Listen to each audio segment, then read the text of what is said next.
জনাব হাসনাত আব্দুল্লাহ কুমিল্লা সরাসরি প্রশ্ন করবেন, ব্যাখ্যার প্রয়োজন নেই। আসসালামু আলাইকুম।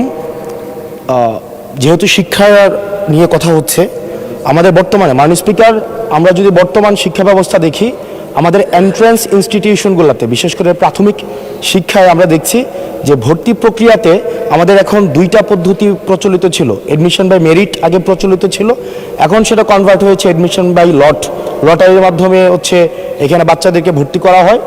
ফলত যেটা হয়েছে, ফিডার ইনস্টিটিউশনগুলোর শিক্ষার মান অনেক কমে গিয়েছে, যার ফলে টার্সিয়ারি এডুকেশনে আমরা কোয়ালিটি সম্পন্ন ছাত্র আমরা বিশ্ববিদ্যালয়গুলোতে আমরা পাঠাতে পারি না।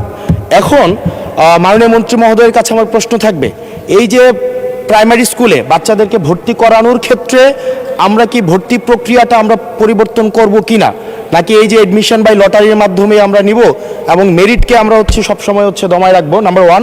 আর নাম্বার টু আমাদের বর্তমান শিক্ষা পদ্ধতিতে আমরা যদি দেখি, আমরা যারা পয়সা দিয়ে কিনতে পারে তারা এখন ইংরেজি মাধ্যমটা কিনছে, যারা পয়সা দিয়ে ইংরেজি মাধ্যম কিনতে পারে না তারাই কেবল আপনি যেই শিক্ষা পদ্ধতি আমাদের জন্য জনজীবনের জন্য আপনি চালু করেছেন সেটা আমরা কিনছি, আর যারা সেটাও কিনতে পারে না তারা মাদ্রাসা শিক্ষা পদ্ধতি কিনছে।